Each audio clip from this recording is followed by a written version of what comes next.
მოგესალმებით, თქვენ უყურებთ კონცეპტორის პოდკასტს. ეს არის სივრცე, სადაც საუბრობთ ინტერიერსა და რემონტის შესახებ. დღევანდელი პოდკასტი საინტერესო იქნება იმ თვალსაზრისით, რომ გვექნება დიზაინის დასაწყისიდან დასასრულამდე, თუ ლამაზი დიზაინი როგორ უნდა შევინარჩუნოთ და როგორ იმართება პროექტები რემონტის პროცესში, რომ მივიღოთ ზუსტად ის შედეგი, რომელსაც საწყის ეტაპზე ჩვენ ვითხოვთ.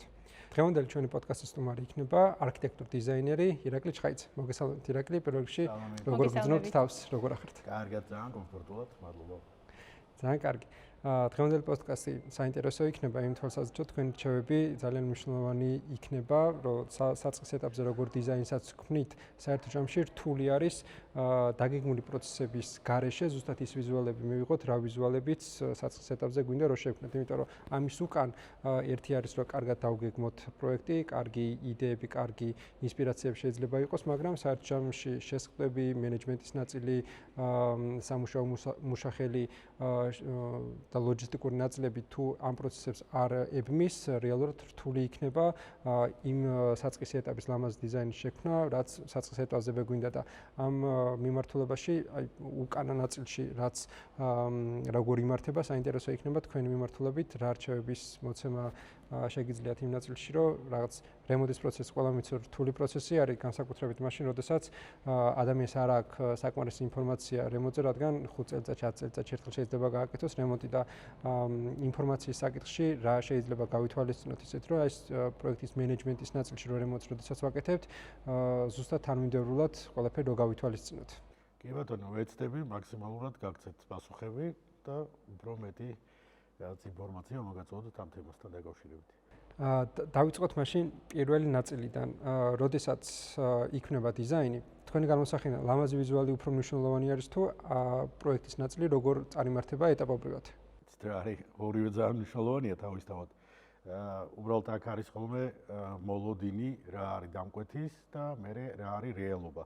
როგორც წესი, აქ არის სილამაზე ერთი ის მოლოდინი, სილამაზეზე არ არის უბრალოდ მოლოდინი, რაც აქვს დამკვეთს და მერე რეალობა, სადაც უკვე ტექნიკური მხარეც ერთვება და ტექნიკურის გარდა რაც ყველაზე ეს არის ხოლმე რთული არის ხოლმე ფინანსური მხარეც ერთვება ხოლმე ბოლოში და აი მე ვღებულობთ რაღაცა სიმბიოზს აი ამ ყველაფრის და თავისთავად თუ თავიდანვე სწორად იქნება ყველაფერი დაგეგმილი და გათვლილი, უფრო რეალობას ვღებულობთ საწყისი წერტილიდან. თუ ესე არ არის, მაშინ უკვე ბოლოში შეიძლება ცოტა სხვა რაღაცა მივიღოთ. როგორც წესი ესე ხდება ხოლმე სამწუხაროდ. თუმცა სწორი დაგეგმვის და სწორი ყველაფრის პროცესების შემთხვევაში ზუსტად ვღებულობთ იმას, რაც თავიდანვე გვაქვს ჩანაფიქრში. მოდი ავიღოთ კარგი დიზაინის შექმნით უკვე. რაღაც ერთი ეტაპი გამოვტოვოთ და ვიცით მაგალითად რა დიზაინი გვინდა. საწყისი ეტაპიდან რამე რო არ გამოგჩეს პროექტის ნაწილი რო კარგად თავიდან ბოლომდე სტრუქტურირებულად იყოს და მენეჯმენტი გაუწიოთ, რეალურად როგორ ხდება ეს ყველაფერი? რეალურ кейსი რო განვიხილოთ ერთ-ერთი. ნახეთ როგორ არის, აი მე ისე ქართული რეალობიდან გამომდინარე ვსაუბრობ, მე თითქმის არ შემხვედრია ეგეთი დამკვეთი, რომელიც მზად არის რომ დაგელოდოს 1, 2 და 3 თვე და ჩვენ ყველაფერი გავუმზადო და მერე დაიწყოს. კი, ქართული რეალობაში ცოტა რთული არის. ძალიან დიდი მნიშვნელობა. უკვე იმ მომენტში რომ აი დაურეკეს და უკვე ელექტრიკი მოსულია, ის მოსულია, ეს მოსულია და გუშინ გვინდა ყველაფერი, ხო, რაღაცა ეს. გუშინ კი არა. გუშინ წინ. შეიძლება. ამიტომ გვიწევს ხოლმე ჩართვა ისეთ ეტაპზე, რომ უკვე ტექნიკური მხარე არის მოსული. და საჭიროა უკვე იქ ადგილზე მისვლა, გარკვევა და რაც თავია დროში იჭედება ყოველთვის დამკვეთი. აი ეს არის ყველაზე ცუდი რა. როცა წინასწარ შეგვიძლია ჩვენ დაუთმოთ დრო ჩვენ დიზაინს ყველაფრის სწორად გათვლას, მაშინ უკვე სულ სხვა შედეგს ვღებულობთ რა თავისთავად.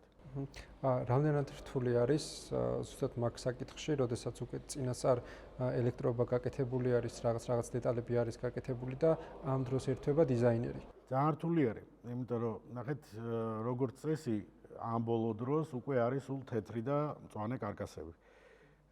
ამ ეტაპზე როცა ერთვები, უკვე გაყვანილი არის ელექტროობა, უკვე კედლები გალესილია, რაც თავია ეს ტექნიკური საკითხები რაც არის გაკეთებული მინიმალურ დონეზე. ეხლა არც ერთ სამშენებლო კომპანია თავისთავად სრულად არ იღებს რევერსულ განათებებს არ დებს იქ და რაღაცა ზედმეტ იმას არ აკეთებს, აკეთებს მინიმალურად. ეს მინიმალური რამდენად აკმაყოფილებს დამკვეთს, აი ეს არის უკვე. არიან ესეთი ხალხი, ვისაც აკმაყოფილებს და ერთი განათება სახში მისთვის ნორმალურია, მაგრამ ადამიანი, რომელიც დიზაინერთან მიდის და უნდა დიზაინი, რას უნდა ინდივიდუალური შედეგი მიიღოს, რაღაცა განსხვავებული. თავის საჭიროებებზე მორგებული რა და ამ შემთხვევაში უკვე რაღაც დამატებითი ისინი ჩდება, რომელიც უნდა გავითვალისწინოთ, დავამატოთ განათება, დავამატოთ რევერსები ამ განათებაში, თქვათ განათების წყაროები უფრო მეტი იყოს, იგივე შტემსელები. ძალიან ბევრი რაღაცა არის გასათვალისწინებელი უკვე ამ ეტაპზე და როცა უკვე გაკეთებულია რაღაც ნაწილი, უკვე ყოველთვის რთული არის დამატება, იმიტომ რომ თუნდაც არ იცი რა კაბელია ჩადებული, რა ხარისხის და ასე შემდეგ. თავისთავად ეს ყველაფერი ართულებს პროცესს, თუმცა რა ვიცი, ადაპტირება ყოველთვის ხდება და თუმცა რო არ მივიდეთ ამ შედეგამდე და რო არ დაგჭირდეს ამდენი ფიქრიც იმაზე, რომ აი როგორი გამოვა საბოლოო შედეგში, როდის იწყება პროექტ მენეჯმენტი, ინტერიერის პროექტში, როდიდან უნდა გავითვალისწინოთ, რომ მიმართოთ პროექტ მენეჯმენტს. ნახეთ როგორ არის პროექტ მენეჯმენტი, აი რომ დაფიქრდეთ, თვითონ აზრიც ის არის, რომ თავიდანვე უნდა დაგეგმო ეს ყველაფერი, ვიღაცამ უნდა დაგეგმოს სწორად, რომ ყველაფერი სწორად განვითარდეს.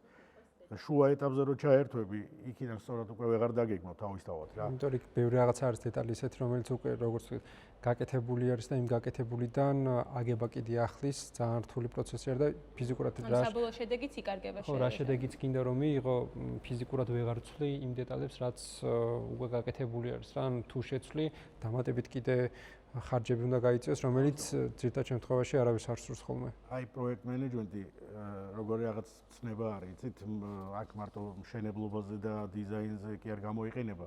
მე მაგალითად გავლილი მაქვს რაღაც კურსები საქართველოს უნივერსიტეტს ჰქონდა, ილია რევია კითხულობდა ლექციებს, ძალიან საინტერესო სხვათა შორის და სერტიფიცირებული პროექტ მენეჯერი ვარ ახლა ამ შემთხვევაში და ის კურსი უფრო იყო IT-ის სფეროზე გათვლილი, რო იცოდეთ რა.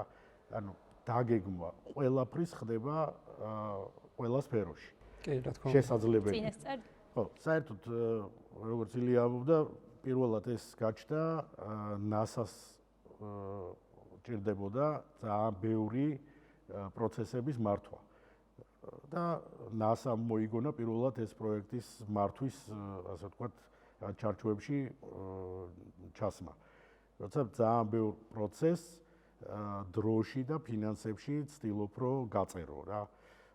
და იცით როგორ არის პირველადი გათვლა აი პროექტ მენეჯმენტში, როგორ არის იცით 100%-ით ვერ გეგმავ. გეგმავ დაახლოებით 73 თუ 76% იყო თუ არ ვცდები აი ეს პირველადი ის რაც შეიძლება გათვალო დროში და ფინანსებში. ამის შემდეგ უკვე როგორ არის იცით თუ გინდა ვადები შეამცირო, თავისთავად ფინანსები იზრდება. ყველა პროცესი უნდა ჩაიშალოს პატარა პროცესებად, ეს ყველაფერი უნდა გაანალიზდეს და როგორც ფინანსური კუთხით, ისე დროის კუთხით და მერე ხდება უკვე ოპტიმიზაცია. აი ეს პირველად რაღაცას ღებულობ, მერე ამას ოპტიმიზაციას უკეთებ და რა უფრო მნიშვნელოვანია ფინანსები, უპირატესობა რას უნდა მივანიჭოთ. რაღაცა იმის მიხედვით ლაგდება უკვე ყველაფერი რა. ინტერიერის დიზაინის და არქიტექტურის მიმართულებით დაინტერესება გაზრდილი არის, მაგრამ საინტერესო არის ინტერიერის დიზაინის და არქიტექტურის მიმართულებით პროექტ მენეჯმენტის ნაწილი, რომ რამდენად არის დაინტერესება ახალგაზრდების მიერ და რამდენად პრესტიჟული შეიძლება იყოს ამ პროცესებში ესე განათლების მიღება. პრესტიჟული კი არა, აუცილებელი არის. ამის აი ბაზარზე ახლა რომ განახედოთ, ძალიან დიდი პრობლემა არის რა, იმიტომ რომ რეალურად არ არის ისეთი ხალხი, ვისაც შენ ჩააბარებ შენ საქმეს და ის ამას სწორად მართავს. ამის გამო ძალიან ბევრი კომპანია ვიცი, რომელიც უბრალოდ გაკოტრდა. იმიტომ რომ სწორად ვერ მართეს პროცესები რა. იცით რა არის, ყველამ უნდა თავის საქმე აკეთოს. არ შეიძლება რომ რა ვიცი, ადამიანი შეიძლება ძალიან კარგი მშენებელია, მაგრამ ფინანსებს ვერ მართავდეს. ან პირიქით ძალიან კარგი ფინანსისტი იყოს, მაგრამ მშენებლობის არაფერი ესმოდეს და აი პროექტ მენეჯმენტში ზუსტად ეგ არის, რომ ზუსტად რო გეგმავ ყველაფერს, აი შედეგებს ღებულობ უკვე სულ სხვანაირს რა. ხა არის რამოდენიმე კომპანია არის, სხვათა შორის მსხვილი კომპანიები, ხა სახელები არ მინდა ვთქვა, მაგრამ ну ეს ბაზარ საქართველოში ძალიან ცნობილი კომპანიები, რომელიც ძალიან დიდ პროექტებს უწევენ პროექტ მენეჯმენტს და სხვათა შორის აი ძირითადად უფრო დიდ პროექტებზე ხდება ეს რა. ეხლა ბინის დიზაინზე კი საჭიროა რა ყველაფრის დაგეგმვა საჭირო არის, მაგრამ ნუ ახლა აქ ისეთი დიდი მნიშვნელობა არ აქვს, რამდენადაც თქვა მასშტაბურობაზე არის მასშტაბურ პროექტებზე კი თავისთავად სადაც უკვე მილიონებზეა საუბარი და დროს ძალიან დიდი მნიშვნელობა აქვს და ფინანსებსაც თავისთავად. დღესდღეობით არის ძალიან აქტუალური ხელოვნური ინტელექტი. ამ კონკრეტულ სფეროს რამდენად აქვს საფრთხე იმისი, რომ ხელოვნურმა ინტელექტმა რაღაც მომენტში ჩაანაცვლოს ან გაუმჯობესოს ეს მიმართულება, რას ფიქრობ? კარგი კითხვა არის, სხვათა შორის ჩემი აზრით გაუმჯობესება შეუძლია. გაუმჯობესება არა, უფრო ვიტყოდი, რომ ხელის შეწყობა შეუძლია. მაგრამ მთლიანად ვერ ჩაანაცვლებს ალბათ, იმიტომ რომ ძალიან მნიშვნელოვანი რაღაცა არის აი დიზაინში, ინტერიერის დიზაინში, არქიტექტურაში გემოვნება. რაღაც გემოვნება ისეთი რაღაცა არის, რომ ეს ან გაქვს, ან არ გაქვს. ვერ შეიძლება. ემოციები.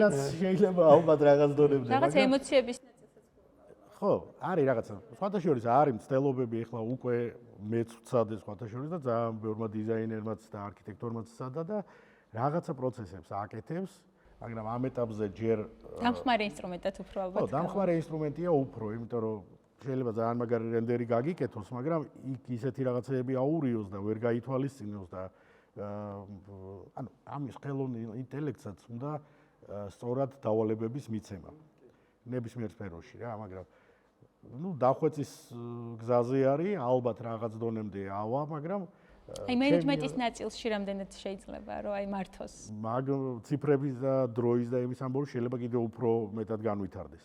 და დიზაინის თემაში აი მე ვფიქრობ, რომ ეს როგორი რაღაცაა, იცით, რომ სადღაც 20 წლის წინ რომ ხელით ხაზავდა ხალხი, მე კომპიუტერზე გადავიდა და კომპიუტერი ხელს გიწყობს შენ შრომაში და შენ საქმიანობაში, აი ესეთი რაღაცა იქნება. დროის შემცირების მიზნით რაღაც დამხმარე ინსტრუმენტად. ისე არ იქნება ალბათ, რომ ხელოვნურ ინტელექტს უბრალოდ მისცე გეგმა და რაღაც გააკეთებს რაღაცას, მაგრამ აი ეს რამდენად კარგი იქნება და რამდენად რეალურად გამოსადეგი იქნება. ან რამდენად მივცემთ ჩვენს შესაძლებლობას, რომ კი საერთოდ რა იქნება ჯერ არავინ არის.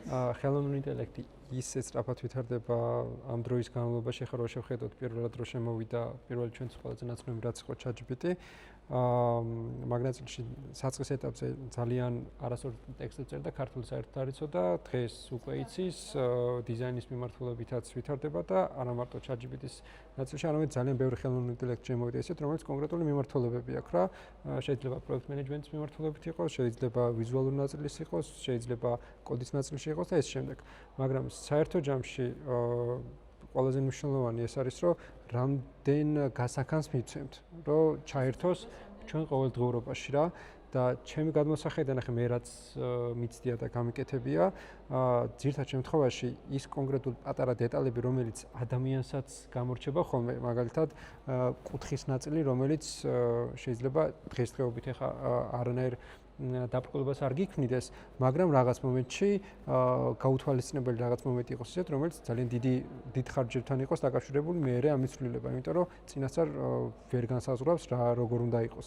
მაგრამ აი დროის აჩქარებასთან დაკავშირებით მაგნაცილში ჩემი აზრით ადამიანებს მიცემს იმის შესაძლებლობას, რომ პირობითად 4 საათი ან 5 საათი რა დავალებაც უნდა გაეკეთებინა, ის შეამციროს და 2 საათში, საათნახევარში გააკეთოს. რაც გეთანხმებთ, ეს იქნება დამხმარე ინსტრუმენტი რა, ამაში თითქმის დარწმუნებული ვარ, რომ ბოლომდე ვერ ჩაანაცვლებს. თუმცა ვერავინ ვერ გაიგებს, შეიძლება 5 წელიწადში ჩვენ მაგივრად აქ რობოტები ისხდნენ და მე მგონი უფრო მაგრამ მე მგონი უფრო ნაკლად თუ აქეთ წავიდა, არ ვიცი, მაშინ ყველა სფეროში ესე იქნება. რაღაცა არის, მე მგონია რომ მაინც დამხმარე ინსტრუმენტი არის უფრო და პირიქით ჩვენ უნდა სწორად გამოვიყენოთ, არავის არ უნდა შეეშინდეს ამ ხელოვნური ინტელექტის, პირიქით ჩვენ უნდა ვისწავლოთ მასთან მუშაობა და გამოყენება სწორად. კი, მეც ეგრე ვუყურებ, რომ ერთგვარი შესაძლებლობა არის, რომ უფრო მეტად პროდუქტიულები ვიყოთ ადამიანები და ჩვენი დრო დროის მართვის პროცესით უფრო ეფექტურად გამოვიყენოთ. კარგი დიზაინი იწყება სწორი ბრიფით. რა უნდა იცოდეს დიზაინერმა დამკვეთისგან, რომ სწორ შედეგამდე მივიდნენ საბოლოოდ? თავიდან უნდა გაიცნო დამკვეთი ცოტა წესიერად, დაელაპარაკო რამდენიმე შეხვედრა შეიძლება იყოს საჭირო და თავისთავად ძალიან რთულია, რომ იმ რამოდენიმე შეხვედრაშიც ამოიცნო ადამიანი ზუსტად როგორი ტიპის არის, მაგრამ ელემენტარული უბრალოდ უნდა კითხო, რომ ჯერ რა მიმართულება უნდა, რა სტილი მოსწონს. ეს უკვე რაღაცას გაძლევს საფუძველს, რომ მიხვდე კლასიკური მოსწონს, თანამედროვე რაღაცა. მიმართულებას ყოველ შემთხვევაში მოგცემთ სწორედ. მოდერნისტული რომ ასე შემდეგ, იმიტომ რომ თუ არ იცი რა მიმართულება უნდა, შეიძლება რაღაცა შეესთავაზო, შენ თვითონ მოგწონდეს რაღაც, მაგრამ სრულიად მიუღებელი იყოს დამკვეთისთვის. როგორც წესი, კარგი დიზაინერი და კარგი არქიტექტორი, კარგი ფსიქოლოგიც არის რა, იმიტომ რომ უკვე იმდენ ხალხთან გვაქვს ჩვენ ურთიერთობა, აი 2-3 სიტყვაში შეიძლება მიხვდე ვინ ხო როგორი ტიპია და ვის რა მოსწონს და რა მიმართულებით დაგეგმო ეს პროცესი. იმიტომ რომ ვიღაცისთვის კლასიკურის გარდა წარმოუდგენელია სხვა სტილი, ვიღაცისთვის პირიქით რაღაცა მინიმალისტური, რაღაცა ესეთი საადა და ასე შემდეგ და ну а ეს უკვე არის ურთიერთ შეხვედრების დროს რაღაც კითხვებს უსვამ რაღაცა კითხვები არის რაღაც სტანდარტული რაღაცა სტილი ასე შემდეგ რაღაც მაგრამ ნახეთ რა არის ის რა სურს დამკვეთს მაგალითად Pinterest-ზე ნანახი რაც აი ერთის მხრივ კარგი არის მაგრამ რეალობაში რაღაცას მაგრამ მეორე მხრივ კიდევ ეს Pinterest-ი არის აი წარმოგიდგენთ ყველაზე იდეალური ვარიანტებია აქ მოცემული რა. სადაც მაგალითად სამზარეულოში საერთოდ არ არის მაცივარი რაღაცა ის არ არის, ეს არ არის და ყველაფერი არის ძალიან ლამაზად რა. ამას უყურებს ადამიანი ძალიან მოსწონს, მაგრამ იმას არ აკვირდება, რომ თვითონ აქვს თქვა 25 კვადრატულიანი საერთო ოთახი და ეს სურათი კიდევ რომელიც მოსწონს არის გათვლილი 60 კვადრატულიანზე. ეს ცოტა აბნევს ხოლმე მათ, მაგრამ ჩემთვის ერთის მხრივ კარგი არის, იმიტომ რომ ვეუბნები რომ 2-3 ვარიანტი, ოღონდ მეტი არა, იმიტომ რომ შეიძლება მილიონი ვარიანტი გითხრას რა მოსწონს. დაახლოებით რომ მივხვდე რა მიმართულებით ვიფიქრო მეც რა. ამის შემდეგ უფრო ადვილდება. მე უკვე დამატებით კითხვებს უსვამ, ნუ იქ ოჯახის წევრები უნდა იცოდე, რამდენი არიან, ვინ რას წარმოადგენს, როგორი ცხოვრების სტილი აქვს თვითონ. ამას ძალიან მალე ხვდები რა, იქ საუბრებში უკვე ძალიან მალე იკვეთება. თავარი მაინც არის რომ დამკვეთი იყოს ერთი ადამიანი. აი მე სულ მაგ ხოლმე ამაზე კამათი არა მაქვს, მაგრამ უბრალოდ სულ შევის სახითაც ალბათ. ხო, სულ ყოველთვის ვცდილობ რომ ისეთი დამკვეთი მყავდეს, როცა ერთ ადამიანთან მექნება კავშირი, იმიტომ რომ როცა დამკვეთი ოჯახის თქვა 4-ვე წევრია, ну შეუძლებელია ფაქტიურად, ხო? მეთანხმებით რომ 4 სხვადასხვა ადამიანს კონდეს ერთ და იგივე გემოვნებაც თუნდაც ვცდილობ რომ რაღაცა საერთო მიიღო, მაგრამ ვიღაცა ერთი უნდა იყოს, ვინც გადაწყვეტილებას იღებს რა. ეს ყოველთვის აადვილებს საქმეს რა. აი მაგ შემთხვევაში უკვე მე საუბრებიდან მე წინასწარი ესკიზი კეთდება რაღაცა და იმ ესკიზზე მიდის უკვე მუშაობა რა. სხვანაირად ნუ შეუძლებელია, იმიტომ რომ ვერც შენ ვერ წარმოიდგენ ბოლომდე მას რა უნდა და თვითონაც ვერ წარმოუდგენიათ რა უნდა. ზოგჯერ მოლოდინი სხვა აქვს და რეალობა სხვა არის. თუმცა ჩვენი საქმე ეგ არის და ჩვენი პროფესია რომ რაც მოლოდინი აქვს, იმაზე უკეთესი გამოვიდეს ბოლო შედეგი რა. პრაქტიკული მაგალითად რო განვიხილოთ რა. პირობითად მე ვარ დამკვეთი რა და მოვედი თქვენთან და ეს პროცესი გავითამაშოთ.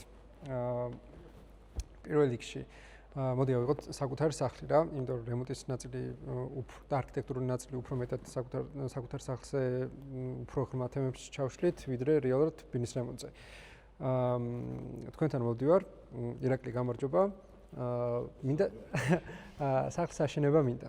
და პირველ რიგში მაინტერესებს საიდან დავიწყო, როგორ დავიწყო და რა უნდა გავითვალისწინო. ერთი მთავარი დეტალი ის არის, რომ აი ნოლიდან ვიწყებთ, არაფერი არ გამიკეთებია, ჯერ საძირკველიც არ მაქვს ჩასმული. ნაკვეთი თუ გაქვს. მიწა თუ გაქვს.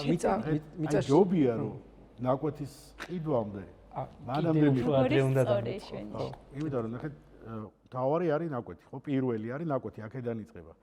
ძალიან ბევრს უყიდია ნაკვეთი, მაგრამ მე აღმოუჩენია რომ თურმე არის რაღაცა რეკრეაციული ზონა ან რაღაცა შეზღუდვები არის ისეთი, რომელიც უბრალოდ მშენებლობის ნებართვას უბრალოდ ვერ მიიღებს ფიზიკურად. ეგ როგორ შეგვიძლია სანამ მიწას სანამ გადავწყვეტ საერთოდ რომ საკუთარი სახლი გვინდა, ჯერ პირველში როგორც მიწა უნდა შევარჩიოთ და აი როგორ უნდა ვნახოთ ეგ ყველაფერი რომ რომელი მიწა უბრალოდ მაძიებელი ხარ ჯერ. ხო, უბრალოდ მაძიებელი ვარ, დავწყვეტ ეგ მიწა უნდა შევარჩიოთ.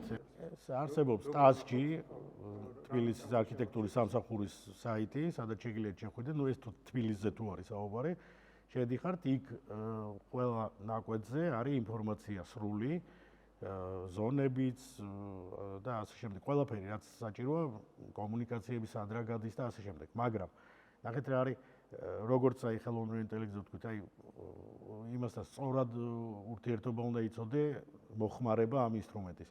ეს საიტი არსებობს, ძალიან მარტივად არის პრინციპში, რო ვთქვათ, ფენებად არის ყველაფერი და შეგიძლია რომ ჩამხსნა და ყველაფერი ნახო, მაგრამ ყველას ეს არ შეუძლია. ამიტომ არის რომ ჯობია რომ უკვე არქიტექტორთან მიხვიდეთ. არქიტექტორს თხოვოთ, ის უკვე შეისწავლის ყველაფერს, ნახავს, შეიძლება საწყის ეტაპზევე თქვას, რომ არ გირჩევთ. იმიტომ რომ მე მქონია მაგალითად შემთხვევა, ძალიან ესეთ დამკვეთი მყავდა, რომელსაც შესაძლებლობაც ჰქონდა ყველაფერი და ძალიან უნდოდა მაგარი ხედი ქონოდა რა. და წყნეთში უნდოდა სახლი. 1-5 ნაკვეთი მანახა რა. ესე იგი, რომ მივდიოდით ისეთ რაღაცებს არ აკვირდებოდა, რომელიც აი ჩემთვის ძალიან ნათელი იყო რა, ორჯერ ამიყვანა და ხევი იყო. აი ხევში აქეთ სახლები იყო, იქით სახლები, შუაში არ იყო სახლები და ნაკვეთი цаრიელი იყო და არც დაფიქრებულა რატოა ეს ნაკვეთი цаრიელი, არც ზემოთ, არც ქვემოთ არავის არ ქონდა აშენებული. ნუ რაღაც ხომ დაფიქრდე რომ რაღაცა ისე არ არის. ხო, ეს ხევიც კიდევ როგორ არის, ეხლა ბევრს ვერ წარმოუდგენია რა, უყურებენ, ხევია, ზოგი მიწასყრის და ამოავსებს და გონია არაფერი. ეს ხო ბუნებრივად არის გაჩენილი, ანუ იმ ხევში ადრე თუ გვიან ისევ იქნება წყალი, ისევ გაჩნდება. ეს ღმერთმა დაიფაროს, არავინ არ იცის როდის იქნება, მაგრამ აი ეგერ ჩვენმა მან ტრაგედიამ იგვაჩვენა, რომ აი ეს პატარა ვერაერთი ისე ადიდა, რომ აგერ წაიღო ნახევარი თბილისის ლამის და მეორეც ამიყვანა, ხედი იყო, ნახეთ, ტყე არისო მითხრა და მე ვთქვა, ტყე კი არა, ეგ სასაფლაოა მითქი. პირდაპირ ვაკის სასაფლაოს უყურებდა და საღამოს რო ავიდა, ძალიან ლამაზი იყო, მაგრამ თელი დღე უნდა ეყურებინა სასაფლაოსთვის. აი ესეთ ნიუანსები არის, რომელსაც ვერ ითვალისწინებენ რა და როცა მიყავს ვიღაც, ვინც ერკვევა უკვე, ხო? ის უკვე სხვანაირ რჩევებს გაძლევს და სხვათა შორის ბევრი გადავარჩინე აი ესეთი ნაკვეთების ყიდვისგან. კი, საინტერესო არის, იმიტომ რომ უძრავი ქონება არის და რთული არის ესე რომ ვთქვათ. კარგით, ვიყიდეთ, შევარჩიეთ მიწის კონკრეტული რამე თუ შემდეგი არ ვიხილოთ ეგ. რო გავამარტივე ხა, უფრო საქმე დაახლოებით ნაწილში, როგორ ვიზუალი და კონცეფციის ნაწილი მომწონს, გაგიზიარებთ. დაახლოებით მინდა სამსართულიანი რო იყოს. პირველი ორი სართული მინდა საცხოვრებლად გამოყენებადი იყოს და მესამე სართული შეიძლება ვერანდის ნაწილს უფრო დიდი ადგილი ეკავს, რომ საზაფხულო ფართის მიმართულება უფრო მეტად იყოს რა მაგ ნაწილში. დიზაინის მიმართულებით მოწონს ლოფტის სტილის მსგავსი, რომ მთლიანად ანუ კარგი სუთეთრ ნაწილში და გარემონტებულ ნაწილში დიდად შეიძლება არ იყოს, როცა საკუთარ სახლში არის ლoftis სტილი, ამ მიმართულებით მოწონს, რომ რაღაც ნაწილები ისე არის დატოვებული, რომ ძველებურ შთაბეჭდილებას გიტოვებს. ბეტონის სტილი და შავი კონკრეტული მეტალის ნაწილები შეიძლება იყოს გამოყენებული, ასევე ხის ეფექტი მომწონს და ხშირად მინახავს სხვადასხვა სივრცეებში, სადაც ერთი კონკრეტული დეტალი არის აქცენტირებული, სადაც ყველაფერი სადად არის და ერთ კონკრეტულ დეტალს ყურადღება იქით არის გადატანილი რა მაგ ნაწილში. რაღაც და რაც ყველაზე მნიშვნელოვანი არის, სივრცეების ნაწილში მე პირადად მომწონს, სადაც ბევრი სივრცე არის ისეთი დატოვებული, რომელიც თვალისთვის გადამღლელი არ არის. რომ ბევრი ცარიელი სივრცე არის ისეთი დატოვებული, რომ აი პრემიუმობის შეგრძნებას გიტოვებს რა მაგ ნაწილში. უკვე გიფიქრია თქვენ დავალებაზე, გიფიქრია. კი, არის რაღაც, მაგრამ აი აქედან უკვე გამოჩნდა თვითონ შენობის სტილზე არაფერი გითქვით, ინტერიერზე გითქვით და შენობის სტილზე არ გითქვით. აი, ნახე, მანდ მივდივართ რა, ეხა რაც ჩამოთვალე შენ, ხო, ეს უბრალოდ ფიზიკურად არ შეიძლება იყოს რაღაცა კლასიკური კოლონებიანი რაღაცა ესეთი შენობა, ხო? კი, უფრო მეტად წარმომიდგენია თანამედროვე სტილის რამხრივ სწორი ზედაპირები, სადაც აივანიც იქნება, აივანზე ზემოდან რაღაც და კი ბატონო, აი უკვე რაღაცამდე მივედით რა, უკვე რაღაცა მივხვდი რა მიმართულება არის, ხო, ეს ჩემთვის უკვე რაღაცა ხო, ანუ შაბლონურად უბრალოდ სწორი ესეთი სამკუთხედი გადახურვა არ მომწონს. ხო, მაგას უკვე აღარ მოუხდება ალბათ ლofti და ასე შემდეგ რა. აგიტომ არის რომ აი რაც მეტ ინფორმაციას მივიღებ, ხო? სანამ რაღაცას დავიწყებ, მანამდე ჩემთვის ეს ინფორმაცია ძალიან მნიშვნელოვანია და ამიტომ მე რაღაც დამატებით კითხვებს კიდევ დავსვამ. ახლა ძალიან დიდი მნიშვნელობა აქვს ვინ უნდა იცხოვროს ამ სახლში. აი მოდი ავიღოთ მაგალითად ერთი ოჯახი. ხო, ენახე ეხა გიყურე და ბეჭედი არ აქვს. ჯერ. ანუ აი ნახე უკვე რაღაცა ის არის მიმართულება არის რა. ერთმა ოჯახმა რო იცხოვროს, უნდა ვიცოდე ამ ოჯახში რამდენი წევრი არის. მე ნახე როგორ საშუალოდ ავიღოთ 4-5 ოჯახის წევრი. 4-5 კი ბატონო, გასაგებია, მაგრამ ნახე აი მე ჩემი საქმე რა არის, რომ აი სწორად მივახვედრო დამკვეთ, აი ზოგჯერ გონიათ რომ რაღაცა უნდათ, მაგრამ რეალურად არ უნდათ. აი მე ხა მაგალითად ესე მგონია რომ აი 3 სართული არ გჭირდება. ნუ ესე მგონია, მაგრამ ამას მე დამატებით კითხვები გავარკვევ. ხო, რატო იცი? ყველას არ მოუდგენია რომ ამ დიდ სახლში იცხოვრებს მე რამოდენიმე თაობა. მაგრამ მე რეალურად ესე არ ხდება ხოლმე რა, ეს ბავშვები უცბად წამოიზრდებიან, სანამ სახლს ააშენებ და მე ყველას უნდა ცალკე დასვა და მე რჩებიან. არა, მე მქონია ეგეთ შემთხვევები, რომ აი დიოხომში თვალაშორზე 1-2 სახლი ეგეთ დავაპროექტე, სადაც ბოლოს დარჩა ერთი ცოლ-ქმარი. დასაწყისში უთხრა ხოლმე ხო ეს მონახაზი. და მეურნი იყვნენ და ბოლოს დარჩა ცოლ-ქმარი და იმ ცოლს ეშინოდა მარტო სახლში ყოფნა, ხელა სახლში და იმიტომ რომ ყველანი წავიდნენ და ზოგი სხვაგან გადავიდა, ზოგი გაიზარდა, ზოგი სასწავლებლად. დამაფიქრებელია სხვათა შორის, ეხა მეც აღარ დავაშენებ მეორე სართულს, ვაპირებდი მეორე სართულის დაშენებას. აი მეც ეხლა რაღაცა ნაკვეთი მაქვს ზღვის პირზე და აი ბევრი ვიფიქრე და გადავწყვიტე რომ ერთ სართულიანი ავაშენო. არა, ამ ეტაპზე მეც ერთ სართულიანს დავჯერდები. ხო, იმიტომ რომ აი ეს კიბე, ამ კიბეზე სიარული, რაღაცა აი რამდენიმე თაობა ვცხოვრობ. სხვა შორის ბევრისგან მომისმენია, რომ მესამე სართულზე, ანუ თვეში ერთხელაც ვერ ავდივარო, ანუ მე მყავს გარშემო მეგობრები, ვინც ანუ ვერ იყენებს ამდენ კიბეს, თან ბავშვები თუ ყავთ საერთოდ არაპრაქტიკულია. ნუ ალბათ ახლა ორი სართული შესაძლებელია მაინც ხა ვაჭარბებმეც იყოს საშუალება და იყოს სამი სართული. ეს ახლა ჩვენ ძალიან ზედაპირულად საუბრობთ, მაგრამ უფრო დეტალურად რომ მე რაღაც კითხვებს დასვამ ზუსტად თაზოს შემთხვევაში, ანუ არ გჭირდება თაზო სამი სართული. შემთხვევაში დავრჩები გადაღების შემდეგ და უფრო დეტალურად დავარკვევ რასურს. კადრს მიღმა უფრო დეტალურად ავხსნი. კარგი. მოდი არ გვინდა სამი სართული. ფართი კიდე აი რამდენი კიდე რამხელა უნდა იყოს ეს კი გასაგებია რომ კოეფიციენტებით განსაზღვრული არის, მაგრამ თქვათ გააქვს დიდი კოეფიციენტი და შეგიძლია რომ 1000 კვადრატული ააშენო ერთ სართულზე. ეხლა რო ჭირდება კი ეს 1000 ეხლა რო დაფიქრდი, არ ჭირდება მაგდენი. ორი სართულით ჯამში რო გამოვიდეს 200 კვადრატი საცხოვრებელი ფართი, ალბათ აი ესე იქნება. საერთო ჯამში, მაგრამ მე მგონი როგორც გიყურებთ, ეგეც ბევრი არის. აი, ახლა ამაზე საუბარი ცოტა ადრე არის რა.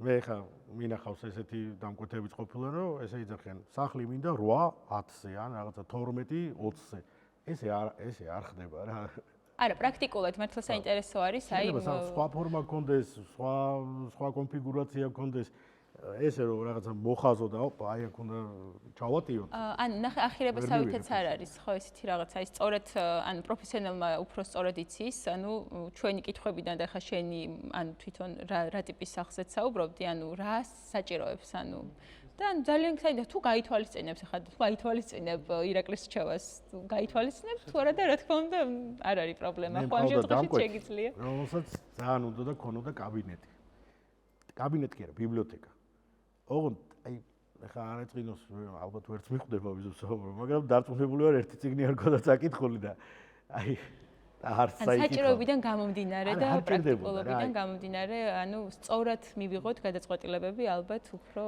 დანიშნულებაც გქონდეს სწორად ყველა სივრცეს უნდა გქონდეს თავის ფუნქცია ეს არის ყველაზე მნიშვნელოვანი რა არ გინახავთ ეგეთ სახლები რომელსაც აი თელი დასავლეთი და აღმოსავლეთი ეგრე არა განსაკუთრებით დასავლეთი რომ მეორე სართული სულ მაქვს კითხვა და შეგრძნება რომ აი რამდენ ხანში ცხოვრებაში ერთხელ ქორწილი ცხოვრებაში ერთხელ გასვენება რამდენ ხანში ერთხელ შეიძლება ახვიდე და ანუ ყველა ოთახში მოია ხო უზარმაზარი სახლები აქვს ცხოვრობენ თვითონ იმაში ეზოში რომ ოდასახლები აქვს აი მეორადი სახლებს ეძახი ხო ეს არასწორი არარაციონალურად არის დახარჯული თავის დროზე ფინანსებიც და დროც რა ამიტომ ზუსტად უნდა გათვალო ზუსტად ის სივრცეები უნდა მიიღო რაც გჭირდება აუცილებლად პლუს კი შეიძლება რაღაცა გათვალო რაღაც სტუმრის ოთახი ასე შემდეგ მაგრამ თუმცა ეგეც საჭირო არის ხა დამატებით მაგრამ არა ერთი ორი ალბათ საკმარისი არის ხა დღეს სტუმრებიდან გამომდინარე მაინც ისე ესეთი სტერეოტიპი არსებობს, რომ ძირითადად შემთხვევაში ადამიანები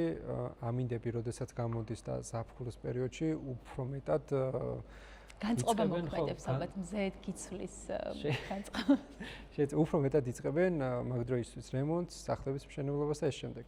მაგას რას გეტყვით? კი, ეგ არის მზეს რო ხედავენ, ეგრევე ახსენდება მშენებლობა და რემონტი. არა, მეც პირადად ესე ვარ, ველოდები ზაფხულს, აი ცვლილებასთან, აი რასთან, აი რაღაცის შეცვლა რომ მინდა, ანუ ადამიანის ფსიქოლოგია ესე არის მოწყობილი რაღაცნაირად, იმიტომ რომ ზამთარში რაღაცა სხვა გეგმები და სხვა გეგმების განხორციელებაზე ვართ გადართული და ტექნიკურად რამდენად გამართლებულია პროფესიონალურად რო აგვიხსნათ? ხო, აი, ნახეთ, გააჩნია ხა აქ არქიტექტურაზეა საუბარი, აი, ნულიდან მშენებლობაზეა მშენებლობის საუბარი, პროცესს გულისხმობ ამ შემთხვევაში. ზოგადად, ხა მშენებლობის დროს მაგალითად გაგანია სიცხეში და ზაფხულში მშენებლობა და ბეტონის სამუშაოები პირიქით გამაზიანებელიც შეიძლება იყოს. ხო, არ არის რეკომენდირებული, რატო? იმიტომ რომ ბეტონი ძალიან სწრაფად შრება, მერე სულ უნდა მორწყვა იმას, რომ ნესტი შეინარჩუნოს და მერე მარკიანობა წესიერად აიღოს. აი სიცივეში უფრო კარგად იღებს ბეტონი მარკიანობას, ყინვაზე არ არის აქ საუბარი, სიცივეზეა საუბარი, ვიდრე სიცხეში. სიცხეში პირიქით ძალიან სწრაფად შრება და შეიძლება დასკდეს და შემდეგში პრობლემები იყოს. ნახეთ როგორ არის ნებისმიერ, ну ეხა ეს ინდივიდუალურად უნდა განიხილო, მაგრამ ზაფხულს არ უნდა დაელოდოთ რა, არ არის ზაფხული რაღაცა ის რემონტის ან იმის დაწყების, მშენებლობის დაწყების დრო. სულ სხვა დრო არის, შეიძლება უკეთესი თქვენთვის. ეს ზუსტადაც უნდა დაგეგმოთ წინასწარ და გათვალოთ, რომ აი რომ დაიწყებთ ზაფხულში, აი ზამთარში როცა ყინვები იქნება, რა ეტაპზე იქნებით, აი ის ეტაპი ხო არ მოუწევს, როცა ვეღარაფერს ვეღარ გააკეთებთ მერე და გაჩერდებით. და ხელი შემშლელი აღმოჩნდეს პირიქით. ისე დროს უნდა დაიწყოთ, რომ აი ზამთრისთვის უკვე შიდა სამუშაოების გაკეთება შეგეძლოთ და უკვე გადახურული იყოს თქვა და ხოლმე წინასწარ რომ უკვე მიმართვათ პროფესიონალ ადამიანს, ის ადამიანი ირაკლი ამ შემთხვევაში სწორად მოგცემს მითითებას კონკრეტულ სიტუაციაზე გულისხმობ ხა ამ შემთხვევაში, რომ ანუ რა ეტაპები სად მოგვიწევს რა სეზონზე, ამას აუცილებლად მართვის პროცესში ჩართული იქნება. პროექტს აქვს თავის კალენდარული გრაფიკი. ნებისმიერ პროექტს, ერთბინიანი ინდივიდუალური სახლი არის თუ რაღაც მრავალსართულიანი კორპუსი, ყველაფერი არის დროში გაწერილი. ეს საბუთებში დევს იქ. ვადები ყველაფერი არის გაწერილი და მშენებლობის ნებართვაც ამის მიხედვით გაიცემა და იქ ყველა ეტაპი არის ჩაშლილი. თვეების მიხედვით, დღეების მიხედვით, რა არის შემდეგ მოდის და ასე შემდეგ. როგორც ვიცი, მეორე კლასის შენობებს, ნაგებობებს რაღაც ვადებიც განსაზღვრული აქვს. პირველი კლასი ამ შემთხვევაში მე მგონი მარტივია და ვადაც ესე მინიჭებული. ვადები მაინც აქვს. ერთ წელიწადში უნდა აშენდეს და მერე უნდა რეჟში აიზომოს და ჩაბარდეს, მაგრამ მეორე კლასი, მესამე კლასი მეტად აქვს რეგულაციები თავისთავად. ეტაპები უნდა ჩაბარდეს ზოგიერთ ეტაპზე და ასე შემდეგ. ყველა ინდუსტრიაში არის კონკრეტულად ადამიანების გაერთიანება, სადაც თავმოყრილი არის და კონკრეტული მიმართულებით არიან წარმოადგენლები. ვიცი რომ არის არქიტექტორთა კავშირი და საინტერესო არის დიზაინის მიმართულებით მსგავსად თუ არის რამე გაერთიანება. კი, არქიტექტორთა კავშირი ძალიან დიდი ხანია არსებობს. ჯერ კიდევ ბაბუა ჩემი იყო არქიტექტორთა კავშირის წევრი და ნუ ძალიან პრესტიჟული იყო, როცა არქიტექტორთა კავშირის წევრი იყავი. ამასაც გარკვეული დამსახურება უნდა და რაღაც პროექტები უნდა შეგექმნა ესეთი და მე ხდებოდი უკვე გაერთიანების წევრი, რომელიც ეხლაც არსებობს და ძალიან მნიშვნელოვანია ესეთი გაერთიანება რომ არსებობს. დიზაინის კუთხით რაც შეეხება, აქ უკვე ცოტა პრობლემა იყო, იმიტომ რომ კარგახანი როგორც ესეთი დიზაინერის პროფესიაც არ არსებობდა, მოდი რეალურად ვთქვათ, დიზაინერი გამოჩნდა როდის რეალურად ჩვენ ქვეყანაში გამოჩნდა 90-იანი წლების მერე. შეიძლება ითქვას უფრო კიდევ გვიან რა 2000-იანი წლებიდან, როცა დიზაინერის პროფესია გახდა პროფესია, ანუ ინტერიერის დიზაინერი. საჭირო გახდა ან მოთხოვნად? საჭირო გახდა და მოთხოვნადი გახდა, იმიტომ რომ მანამდე უბრალოდ არც იყო ამაზე მოთხოვნა რა. და ამ მიმართულებით სხვათა შორის ჩვენი კოლეგა არის თამარ კიკალეიშვილი დიზაინ ლაბის ბაზაზე, ასე ვთქვათ, მისი ინიციატივით შეიქმნა საქართველოს დიზაინერთა გაერთიანება, სხვათა შორის მისი წევრი ვარ და ბორდის წევრიც გახლავარ. ძალიან კარგი. კი და ნუ აი ეს უკვე ერთი 200 მეტი დიზაინერი არის გაერთიანებული. რაც ახლა ინდუსტრიის განვითარებისთვის ძალიან მნიშვნელოვანი არის, რომ ჩვენ ერთმანეთთან კავშირი გქონდეს, ერთმანეთთან რაღაც საკითხები გავიაროთ, რომელიც გავზიაროთ ერთმანეთს გამოცდილებაც, საინტერესო იქნება და პრობლემებიც და დიზაინი ნახეთ როგორ არის ჩვენ ყოველთვე ვიკრიბებით, ვჟელობთ რა საკითხები ადარდებს თქვა დიზაინერებს, რა პრობლემები აქვთ, გინდა დამკვეთთან ურთიერთობაში, აქ ბევრი პრობლემა არის რა, ნახეთ იქ არის ფინანსური ურთიერთობები, იურიდიული საკითხები და ასე შემდეგ და აი თამარი ზუსტად მაგის ინიციატორი იყო, რომ ეს შექმნილი იყო ეს გაერთიანება და ძალიან ბევრ საკითხზე ახლა უკვე მუშაობენ და ნახოთ აი რაღაცა ფორმას მიუცემთ ალბათ ბევრ საკითხს, იმიტომ რომ ფაქტიურად დიზაინერი დაუცველი არის რა დღევანდელ დღეს არ არსებობს რაღაცა ისეთი კანონმდებლობა ან რაღაცა რითიც დიზაინერს შეუძლია თავისი თუნდაც საავტორო უფლებები დაიცვას რა. ძალიან ბევრი საკითხი არის და აი ამაზე სულ მსჯელობა მიდის, შეხვედრები გვაქვს და გარდა ამისა ერთად რაღაც გამოფენებზე რო ვიაროთ, რაღაც ახალი ტრეინინგები ჩატარდეს, ივენთები და ну აი ძალიან კარგი არის ეს გაერთიანება რომ უკვე არსებობს და მადლობა თამარს მინდა მოუხადო ამისთვის. რაც უფრო მეტად ვითარდება სფერო, მით უფრო მეტად არის დაინტერესება ახალგაზრდა თაობების მიმართ მაგ ნაწილში და ძალიან მიხარია დიზაინის მიმართულებით, არქიტექტურის მიმართულებით ეგრე რომ იზრდება მოთხოვნის ნაწილი საქართველოში და საინტერესოა ახლა ახსენეთ საზოგადოების ნაწილი. ტრენდების და ინსპირაციების ნაწილი რამდენად არის საინტერესო საზოგადოებრივ, რამდენად შეგიძლიათ აიღოთ ინსპირაცია საზოგადოებიდან კონკრეტულად არქიტექტურის ან დიზაინის მიმართულებით. ეხლა მაგას ბევრი ფიქრი არ უნდა, რომ ტრენდები იქიდან მოდის. აქ ძალიან იშვიათად რომ რაღაც ახალი შეიქმნას, აქ კი არა, იქაც იშვიათად რომ რაღაც ახალი შეიქმნას.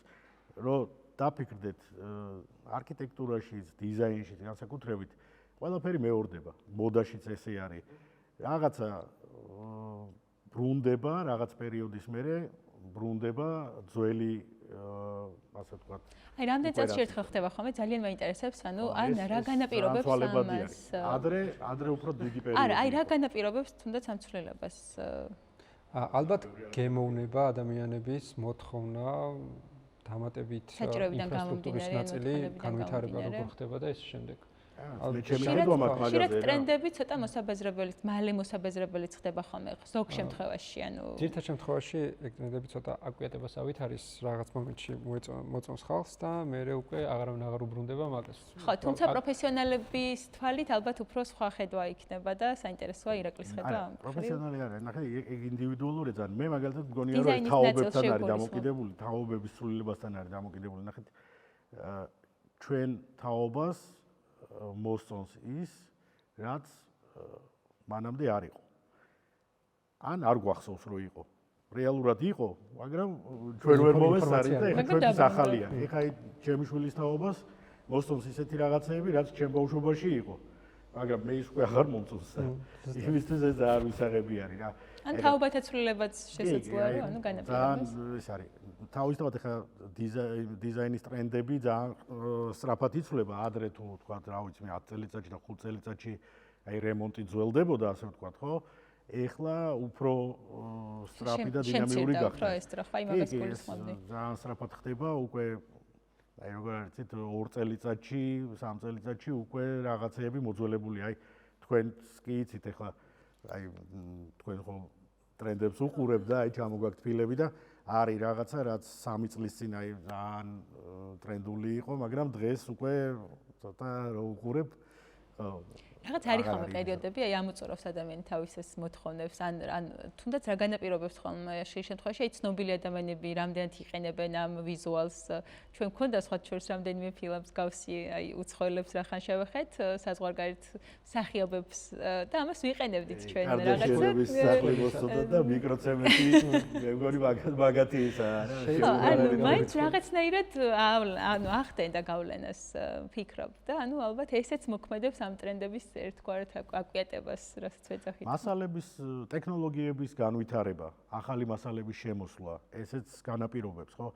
ეხლა რაღაცეები 5 წლის წინ უბრალოდ არ არსებობდა, რაღაც კედლის პანელები, რაღაცა დიდი პანოები, დიდი ფორმატის ფილები, უბრალოდ ადრე ფიზიკურად არ იყო, ხო? მე რაღაც მომენტში შემოვიდა, ძალიან ტრენდული გახდა, ეხლაც ტრენდულია, სხვათა შორის, მაგრამ მე რაღაც მომენტში დაბრუნდა ეს სულ პატარა მოზაიკის სტილი, პატარა ფილები, აი ეს ოთხკუთხედი რაღაცა კაფელები, რომელიც რეალურად რო გადავხედოთ, ხო, ეგ არის, თქვა, საუკუნის დასაწყისში იყო, იმ საუკუნის შუა პერიოდში იყო და მე ეხლა ისევ დაბრუნდა. ისევ საინტერესო გახდა, ოღონდ უკვე ახალი ტექნოლოგიების და მასალების გათვალისწინებით უფრო დაიხვეწა, უფრო საინტერესო გახდა და რაც თავი აი ამ ახალ თაობას ის ძველი არ ახსოვს და გონია რომ ახალია, მაგრამ რეალურად ხო რაღაცა გამეორებას ავითარი, მაგრამ უფრო დახვეწილი ფორმით რა. ეს აი თქვენი შოურუმი არის სხვათა შორის აღსანიშნავი ამ ხრივ, რომ აი ძალიან ბევრი ვარიანტი გაქვთ აქ წარმოდგენილი. და აქ შეიძლება ნახო აი ყველა ის ახალი ტენდენციები რაც არის, მე აი ძალიან მომწონს. სხვათა შორის აი ეს თქვენი კონცეპტორის იდეაც ძალიან მომწონს და ძალიან შემქმნელი ძალიან სასიამოვნოა. დაუნიშნო ხო თალკე ნინო ჟენტი, აი ძალიან მაგარი დიზაინერი არის. უბრალოდ რო შეხედავ მიხვდები რომ დიზაინერია, აი ძალიან გემოვნებია. ჩვენგან დიდი სიყვარული. ძალიან გემოვნებია და თვითონ მისი შემოქმედებას აი ძალიან მომწონს. ნინოს მოგიყვება. ნამდვილად კეთილი. ჩანაფიქრი რაც ქონდა ნამდვილად გაამართლა. ხო, ბოდიში აი გაერთიანებასთან დაკავშირებით რა და მაგით მამინდოდა რომ აი ეს დიზაინერთა გაერთიანება უკვე არსებობს, უკვე მოქმედებს. ჩვენ რავი ყველას მოუწოდებთ რომ გაერთიანდით, იმიტომ რომ ერთად აი ინდუსტრიის განვითარებისთვის ძალიან ბევრ ამას გავაკეთებთ. ჩვენი პროფესიაც უფრო მოთხოვნადი იქნება. გინდა ფინანსურად, აი ფინანსურადაც აქვს მნიშვნელობა, იმიტომ რომ რაღაცა ყველაფერი გაძვირდა და თითქოს დიზაინერის შრომა ისევ რაღაცა დარჩა ერთ ადგილზე რა და ალბათ ესეც დაალაგდება, გამოსორდება და რა ვიცი, ყველაფერი ვითარდება და აი ეს გაერთიანება ძალიან შეგვიწყობს ხელს. წარმატებები ძალიან გვინდა ჩვენც რომ ანუ ყველა დიზაინერი იყოს კმაყოფილი. და შესაბამისად თანაზღაურებადიც გამომდინარე პროექტებიდან. რა რჩევას მიცემდით საწყის ეტაპზე, რომელი ადამიანებიც არიან ახლა ინტერიერის დიზაინის ან არქიტექტურის მიმართულებით, რა გაითვალისწინონ და როგორ დაიწყონ თავიანთი კარიერა? კარგი კითხვა. ნახეთ რა არის, აი ჩემი პატარა უმცროსი გოგო, ახლა წელს აბიტურიენტია, ისიც არქიტექტურულზე აბარებს და მე იმედი მაქვს რომ მომავალში იქნება ინტერიერის დიზაინერი, ნუ მე ესე ვხედავ, იმიტომ რომ ხო ატყობ უკვე რა, ნიჭი აქვს, გემოვნება აქვს რაღაცები, ძალიან მინდა რომ იყოს. და რას ურჩევდი მას რა, რაც ჩემი გამოცდილებიდან მინდა ვთქვა, რომ აუცილებლად უნდა ძალიან ბევრი იმოგზაუროს. უნდა ნახოს რა ხდება სოფლიოში. ადრე ეს უფრო რთული იყო თავისთავად თუ არ მარტო თუ არ იმოგზაურებდი, ჟურნალების ძალიან ესეთი მცირე რაოდენობა იყო, რაც შემოდიოდა, სხვადასხვა რომლებიც ძალიან დიდი გავლენა მოახდინა ჩემ ჩამოყალიბებაზე და ძალიან ბევრი არქიტექტორის და დიზაინის ჩამოყალიბებაზე, იმიტომ რომ რაღაცა იქიდან რაღაცას რო იპოვიდი და ჩახედავდი და ნახავდი ახალ რაღაცას, ну აი ეს იყო რაღაცა მიღწევა რა.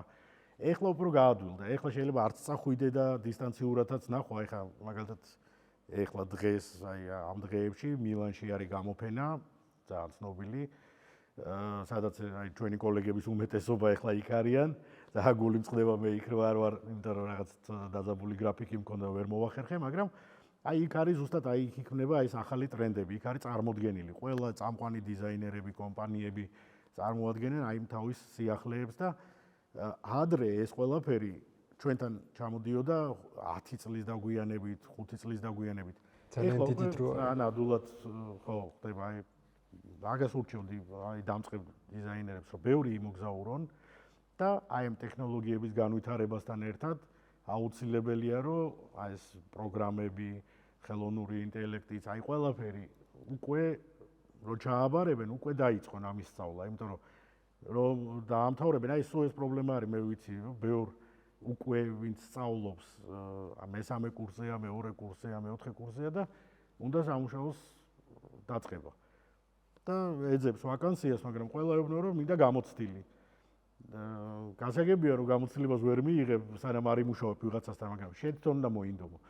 მე თვითონ რაღაცა არქიკადი მაშინ ძალიან ახალი ხილი იყო და აი ვიღაცა ვნახე, ვინც იცოდა ეს, რაღაც ელემენტარული ამიხსნა და იმის მერე ვიჯექი და მე თვითონ ვსწავლობდი. რაღაც ისეთ რაღაცებს, იმიტომ რომ ვერც ერთ პროგრამას ვერავინ ბოლომდე ვერ გასწავლის რა. შენ თვითონ თუ არ მოინდომე და პრაქტიკაში ეს არ გამოიყენე, სხვანაირად არ გამოდის. ამიტომ ნუ დაელოდებიან იმას, რომ დაამთავრებენ სწავლას და აი მე ვიღაცა უცბად დაუძახებს და აბა მოდი თქვენ ხო დაამთავრეთ და ესე არ არის რა. უნდა სულ განვითარებაში იყოს, სულ უნდა ეცადო რომ რაღაც ახალი ისწავლო, ვიღაცა შეხედო, იქ წახვიდე, ის ვიღაცისგან რაღაცა ისწავლო და მაგისთვის არის ეს გამოფენები, ეს ტრეინინგები და მე ურჩევ რომ მაქსიმალურად გამოიყენონ. აი საქართველოს რამდენად არის მაგის შესაძლებლობა ხა, რომ მაგალითად ვისაც არ აქვს იმის საშუალება ჯერჯერობით რაღაც საწყის ეტაპზე არიან, რომ იმოგზაურონ, მსგავსი ინსპირაციის ნაწილი საქართველოში იპოვოს. ჩვენთან ჯერთი ძალიან ბევრი პრეზენტაცია ეწყობა. უკვე ყველა კომპანია ცდილობს, რომ დიზაინერებთან კონდეს მაქსიმალური კავშირი. აი თქვენ კომპანიას აღნიშნავ ერთ-ერთ წარმატებულს ამ სფეროში, იმიტომ რომ თუ რამე სიახლე არის, რაღაცა არის, ეგრევე პრეზენტაცია იმართება, ეგ მერე ივენთებია, რაღაცებია და უკვე ეს მიმართულება ძალიან ისე არის, წამოიწია და ყველა კომპანია უკვე ხვდება, რომ სხვანაირად არ შეიძლება რა თავის პროდუქტს თუ არ წარმოადგენს და კარგ პრეზენტაციას არ გაუკეთებს, ამას ესე ხო ვერ გაიგებს. სწორედ მივეწოდეთ ინფორმაცია შესაბამისად. ყველა შეიძლება მილანში ვერ წავიდეს და იქ ვერ ნახოს, მაგრამ აი აქ უკვე მოვა შოურუმში თქვენთან, ნახავს, გაეცნობა და როგორ არის მასალები ისეთი რაღაცა არის, რომ თუ აი თუ არ მიხვედი, თუ არ შეეხებს ტექსტურა, ფაქტურა, თუ ის არ შეიგრძენი, ესე სურათით ძალიან რთული არის რა. ამიტომ ამ მიმართულებით შეუძლიათ რომ აგერ თბილისში უკვე ძალიან ბევრი შესაძლებლობაა. აი თუნდაც თქვენთან მოვიდნენ, აგერ ესეთი ვერ მიდის, ვისაც დრო არ აქვს შესაძლებლობა. ჩვენ სივრცეში შეუძლიათ ეს ზუსტად განაჩენი ინტერნეტი. ინტერნეტი არის ყოველი შემძლე და ყველაფერი ინფორმაცია არის უკვე, დღეს არაფერი აღარ არის შეზღუდული მაგ მხრივ რა. კი, აი კონცეპტური ზუსტად მაგისთვის შეიქმნა, რომ ადამიანები მოვიდნენ, ინსპირაციის ნაწილები ნახონ, რა მიმართულებით რა ტრენდები არსებობს, რა მიმართულებით შეიძლება განვითარება, კონსტატაციების ნაწილში ტრენინგების ნაწილი არ გვეზარება და მაგ მიმართულებით დაინტერესებული ადამიანი როდესაც მოდის, მაქსიმალურად ვცდილობთ, რომ სრული ინფორმაცია მივაწოდოთ 0-დან 100%-მდე რა განვითარების ნაწილი შეიძლება იყოს და ძალიან საინტერესო ხომ ეს ხოთჩე სტუდენტებთან შეხვედრა. კი, სხვათაშორის მეც თვალყურს ვადევნებ ხოლმე სტუდენტები მოყავთ ხოლმე ჩვენ კოლეგებს და აი ძალიან კარგია რომ რეალურად ეცნობიან ამ სიახლეებს.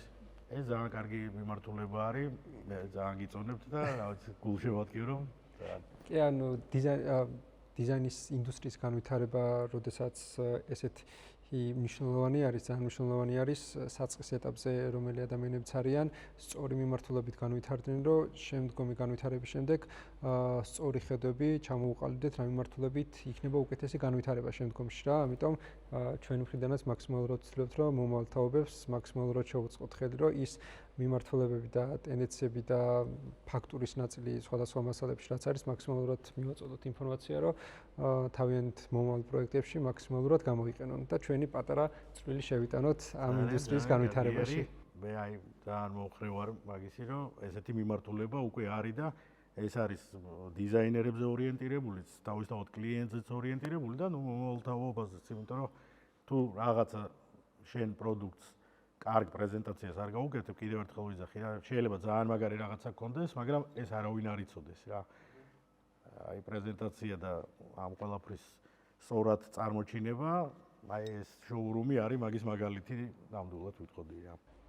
ხო, ანუ მარტო დიზაინი, მარტო არქიტექტურის ნაწილი და ტექნიკური ნაწილი არ არის საკმარისი, როგორც ხედავ, იმიტომ რომ ძირითად შემთხვევაში კარგი იდეა არ არის, კარგი დიზაინი, ანუ რაღაცა სწორად დაგეგმილი და შემდეგი პროცესები სწორად არ მოხდა მაგის მართვა, რაზეც დღეს ვისაუბრეთ დღევანდელ პოდკასტში, კარგი დიზაინი არ ნიშნავს და კარგი ვიზუალი და კარგი კონცეფცია იმას, რომ საერთო ჯამში კარგი გამო ყველაფერი თუ შესაბამისად არ იმართება ეს ყველაფერი სწორად. მართვა და ტექნიკური მხარე რა. დიზაინი ხო შემოქმედებითი პროცესი არის. ხო აი ნუ ბევრს არ მოუდგენია რომ მარტო შემოქმედებითი არ არის, მარტო შემოქმედებითი აქ ტექნიკური მხარეც აქვს ამას და ნუ არქიტექტურასო ტექნიკური აქვს, რა თქმა უნდა მაგას საუბარი, მაგრამ დიზაინსაც იმდენი ტექნიკური ესენ ფარული რაღაცები აქვს, რომელიც ბევრს ვერ წარმოგვიდგენს. შეიძლება ძალიან კარგი გემოვნება გქონდეს, ჩვენივრად გააკეთო ყველაფერი, მაგრამ უბრალოდ რეალურ ცხოვრებაში პრაქტიკულად აი რაღაცეები ვერ გამოიყენო. და ამისთვის იცით როგორ არის, ამას ყველაფერს ვერ ისწავლი რა, რაღაცა სჭირდება დრო, რაღაცა სჭირდება პრაქტიკული გამოცდილება. აი ეს პრაქტიკული გამოცდილება, აი ზუსტად ეს არის, რაც იმ დამწყებებს სჭირდებათ და იცით როგორ არის, ყველას ეხლა რახან განვითარდა ეს ტექნოლოგიები და პროგრამები, ბევრმა მაგალითად უბრალოდ პროგრამა ისწავლა, კარგად, მაგრამ აი ეს ტექნიკური მხარე არ აქვს რა, არსად პრაქტიკაში გავლილი. ამისთვის და ეგრევე იწყებს თქვა დიზაინერობას, ხო? რაღაცა დამოუკიდებლად. აი ეგრე არ არის, უნდა ჯერ სადღაც ვიღაცასთან წახვიდე. რეალურ ცხოვრებაში მარტივად პრაქტიკულად უნდა გამოვიდე. დაიწყო ცოტა პატარით და მე მიხვიდე იქამდე, როცა გამოცდილებას დაიგროვებ. ეს ალბათ ყველა სფეროში ესე არის, მაგრამ ნუ აი ჩვენ სფეროში განსაკუთრებით არის რა. ეს მე ვნახე სხვათაშორის იტალიაში ვიყავი 20-25 წლის წინ ნეაპოლში მქონდა რაღაცა პრაქტიკები და იქ მომიწია ერთ კომპანიაში მუშაობა და რომ მივედი, აი როგორი ის იყო, იცი, ყავდათ არქიტექტორი ცალკე, დიზაინერი ცალკე, ვიზუალიზატორი, ანუ ვინც 3D-ში არენდერებდა ის ცალკე, ну კონსტრუქტორი ცალკე ასე შემდეგ და იმ მომენტისთვის მე ვიცოდი ერთი პროგრამა არქიკადი, რომელთაც ყველაფერს ვაკეთებდი. და სულ მიკვირდა რომ მეთქი რა თუნდათ ამდენი ხალხი, როცა შეგიძლია ერთმა კაცმა გააკეთო, მაგრამ ესე არ არის რა. აი ზუსტად ვანდარი მთელი პროფესიონალიზმი, რომ იქ ყველა მიცოდა თავის საქმე. აი ვიღაცა კარგი ვიზუალიზატორი იყო და იმის იქით არ მიდიოდა, ის იდეებით არ იყო შეპყრობილი, იდეებით იყო შეპყრობილი დიზაინერი, არქიტექტორი და ასე შემდეგ. ყველა აკეთებდა თავის საქმეს რა. და აი მე მგონი ეს ევროპული სკოლა ზუსტად ეგ არის, რომ იქ ყველა მიცის ზუსტად რა უნდა გააკეთოს. ჩვენ შემთხვევაში აი ეს პრობლემა არის, რომ ყველას უნდა დიზაინერობა. ეს დამეთანხმებიან ჩემი კოლეგები, რომ ყველა დამკვეთი მოდის და იძახის, რომ მე ვიცი რაც მინდა, უბრალოდ ხაზვა არ ვიცი. ხო, აი ესე წარმოუდგენია და რატო ექიმთან არ მიდიან და არ ეუბნებიან, რომ იცი რა, მე ზუსტად ვიცი როგორ უნდა გამიკეთო ოპერაცია რა, უბრალოდ რა. მე ვერ ვაკეთებ. ხო, არაკე, ხო, ნუ ხო რაღაცა არსებობს რა, რომ პროფესია და ამ პროფესიას უნდა პატივისცე. თუ მიდიხარ დიზაინერთან, მაშინ გაითვალისწინო დიზაინერს. აი მაგ ხრივ ცოტა დაფასება ჭირდება ჩვენ პროფესიას, მაგრამ ნელ-ნელა მე მგონი მაგეთ მიდის ყველაფერი, რომ დაფასდება. ზოგადად ეგეთი მიმართულებით, როცა ადამიანს კონკრეტულ რაღაცაზე არ აქვს ინფორმაცია, იმისთვის მარტივი არის, რომ მარტივად მეხოს, რომ ეს ამის გაკეთებას რა უნდა დაპირობითად, ეს აქედან აქეთ უნდა გადავდგათ რა, მაგრამ საერთოდ შესაძაც პროფესიონალმა იცის კონკრეტულად იმ რაღაცის უკან ამდენი რაღაცა დგას, უფრო შორს იხედება, ვიდრე რეალურად წინ რაც გვაქვს სახეზე წარმოდგენილი რა, რაც რიდიაში მაგის გამო არის, რომ ზედმეტი ხარჯები არის რემონტის დროს, გაუთვალისწინებელი რაღაცები ხდება არქიტექტურის შემთხვევაში და ეს შემდეგ ის პროფესიონალი ზუსტად ჩემ განმოსახედიდან ისეთ რაღაცებს თვლის და ითვალისწინებს, რაც ერთი შეხედვით არ ჩანს წინა ვიზუალზე. მე ხა პრაქტიკულად რო ვთქვათ, ხო, ყოლია ეგეთი დამკვეთი, რომელიც ააშენებდა რაღაც კედელს, შეხედავდა, დაანგრევდა. ააშენებდა, შეხედავდა, არ მოეწონებოდა, დაანგრევდა. აი მეხუთეთ რო დაანგრია, ნუ დაფიქრდა რომ რაღაცა ისე არ იყო რა. და აი მიხვდა რომ ვიღაცა ჭირდებოდა, ვინც ამას არ ააშენებინებდა და არ დაანგრევინებდა რა. აი ახლა მე ძალიან ბევრი ჩემი დამკვეთისთვის ძალიან დიდი ფინანსური შეღავათი გამიკეთებია, იმიტომ რომ რაღაცა სწორად დაუგეგმე და სწორად აუხსენი და არის და ის რაღაც რისკები რაც ინფორმაცია რომ აი ამ შემთხვევაში ხო იქნებოდა სხვა ხარჯი. ამ შემთხვევაში სხვა ხარჯი. ხარჯსაც თვითონ ფინანსურ ხარჯსაც ძალიან დიდი მნიშვნელობა აქვს რა. კარგია, კარგი დამკვეთი, რომელიც მოყვება ყველაფერში, მაგრამ არ არსებობს ახლა ეგრე რომ ფინანსებზეც არ წავიდეს. ამიტომ ყველაფერი უნდა გაითვალისწინო რა. ეგ არის ჩვენი პროფესია, რომ აი ეს ოქროშუალედი ვიპოვოთ რა. ფინანსურ და ესთეტიურ მხარეს შორის, რომ მე დამკვეთი უფრო კმაყოფილი იყოს ბოლო შედეგით, ვიდრე თავიდან წარმოედგინა რა. რას ურჩევდით იმ ადამიანებს, ვინც ეხლა არის რემონტის პროცესში, ან ეხლა გეგმავს ინტერიერის დიზაინს? მოიძიონ კიდევ დამატებით 30-40% თანხები. იმიტომ რომ ეგერ არ მინახავს რომ ყველა ვინმე სწორად დაეთვალოს ეს დაგრიცხვა. ანუ 30% უნდა პლუს დაამატოთ. არა, ეს ხუმრობით რა თქმა უნდა. არაფერი, ნახეთ როგორ არის პროცესში ვინც არის, ხო ცოტა რთულია ეხლა, მაგრამ მაინც ჯობია რომ ნახონ ვინმე პროფესიონალი და ჯერ კიდევ არ არის გვიან და რჩევა აიღონ ამ პროფესიონალისგან, იმიტომ რომ აი ბოლო შედეგი რაღაცას რომ მიიღებ და თანხას რომ დახარჯავ და რაღაცას რო ელოდები და იმ შედეგს ვერ მიიღებ, აი ეგ არის ყველაზე ცუდი რა. რასაც ვეღარ გამოასწორებ. საერთო ჯამში მე ბოლოს. ანუ საბოლოო ჯამში რომ შევაჯამოთ ჩვენი დღევანდელი პოდკასტი, დასკვნაც ესეთი არის, ორი წინადადებით ლამაზი დიზაინი ნიშნავს კარგად მართულ პროექტს. ანუ საბოლოო ჯამში ეს გამოდის შედეგი. ლამაზ დიზაინი საერთო ჯამში არაფრის ანუ ლამაზ დიზაინს საერთო ჯამში არაფრის ფასი არ აქვს, თუ ეს პროცესები სწორად კარგად არ არის მართული. კომპლექსურად უნდა შევხედოთ ამას რა, აქ არის დიზაინი, აქ არის ფინანსები, აქ არის დრო, აქ არის შესაძლებლობები, აქ არის ყველაფერი, რაც უნდა გავითვალისწინოთ, სწორად დავგეგმოთ, ყველაფერი წინასწარ მაქსიმალურად გავითვალისწინოთ და მივიღოთ მაქსიმალური შედეგი. ასე რომ თუ რემონტის პროცესში ხართ, ან ეხლა გეგმავთ ინტერიერის დიზაინს, არ გამოტოვოთ კონცეპტორის პოდკასტები, სადაც საუბრობთ ინტერიერის და რემონტის შესახებ. ასევე არ დაგაუწყდეთ ამ ვიდეოს დალაიქება, გამოიწორეთ კონცეპტორის არხი, გააქტიურეთ ზარისხი ლайკი, რომ მსგავსი რჩევები არ გამოგჩეთ რემონტის და დიზაინის შესახებ.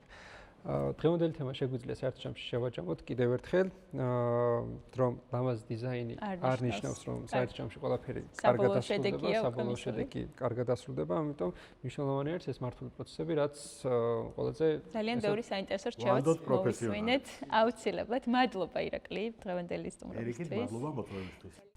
კიდევ ერთხელ ძალიან დიდი მადლობა ირაკლი საინტერესო რჩევებისთვის. იმედი მაქვს ჩვენი მიმართულებით, რასაც ვაკეთებთ ამ ინდუსტრიის ნაწილში განვითარებაში ჩვენ წვლილი შევიტანთ და საინტერესო არის იმ თვალსაზრისით, რომ აი მომავალი თაობები ვინც აპირებს ამ მიმართულებით განვითარებას, საინტერესო რჩევები სასარგებლოდაც შევძლებთ გამოიყენონ ეს ყოველდღიურ პოდკასტში და მომავალ შეხვედრამდე ძალიან დიდი მადლობა რომ გიყურებთ. მადლობა კიდევ ერთხელ. დიდი მადლობა თქვენ. დროებით. ნახვამდის.